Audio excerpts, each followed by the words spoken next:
Nasugatan ng isang babae matapos makaladkad ng isang motorsiklo sa EDSA. Ang rider kinatagpo pala ng biktima para pagbentahan ng cellphone. Balitang hatid ni Darlene Kai.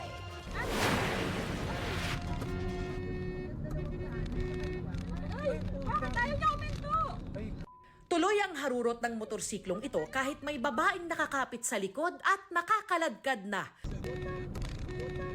Binusinahan at sinubukan silang habulin ng ilang motorista hanggang huminto ang motorsiklo. Nang bumitaw ang babae, agad tumakas ang motorsiklo. Ang babae, ninakawan pala ng cellphone ng rider. Naganap ito noong linggo ng pagkabuhay. Mula rito hanggang doon sa lagpas pa ng footbridge na yan, ganyan kalayong kinaladkad yung babaeng biktima. Hindi ko na nga matanaw yung dulo mula rito sa kinatatayuan ko. Kaya naman talagang marami at malalaking sugat yung tinamo ng biktima. Ipinakita sa akin ng 25 anyos na si Janice Balanza ang mga tinamo niyang sugat. Kwento niya, isang nagpakilalang Anton J. ang nagchat sa kanya noong April 19 para bilhin ng cellphone na binibenta niya sa marketplace para makapag-enroll. Nang magkita sila, pag-upo po namin doon sa gilid po, chinek lang po niya yung phone ko, tapos tinatanong niya pa po ako kung may 200 daw po kasi ako. Kasi yung benta ko po doon is 19.8. So, ina-expect ko po may 20K siya. Sa bilis po ng pangyayari, nilagay niya na po agad sa bag. Sabi niya ay, wala akong cash. Magwi-withdraw ko dito lang naman sa tabi ng...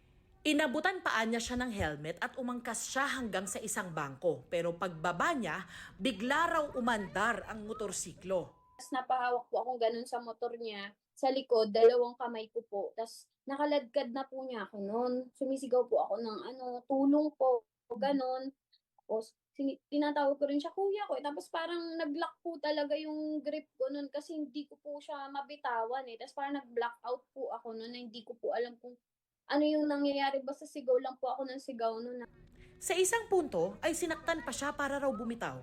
Sabi sa kanya na, kuya, maawa ka. Tapos pinagsusuntok niya po yung kamay ko para bumitaw. Ayun, bibitaw naman po ako. Pagtayo ko po, pagbuelo ko pong ganun, pinaandar niya po ulit. May mga tumulong sa kanya at naglapat ng first aid saka siya sinamahan ng MMDA sa pulisya. Namukhaan niya raw ang nakaharap na rider pero napansin niya raw na hindi ito ang litratong gamit ng kausap niya online na blinak na rin siya. Tiniyak naman ng Quezon City Police na patuloy ang investigasyon sa insidente. Ongoing po ang ating follow-up po. Nag-backtrack na rin po tayo sa mga CCTV. Huwag magtitiwala sa mga katransaksyon natin dahil po sa online. Darlene Kai, nagbabalita para sa GMA Integrated News.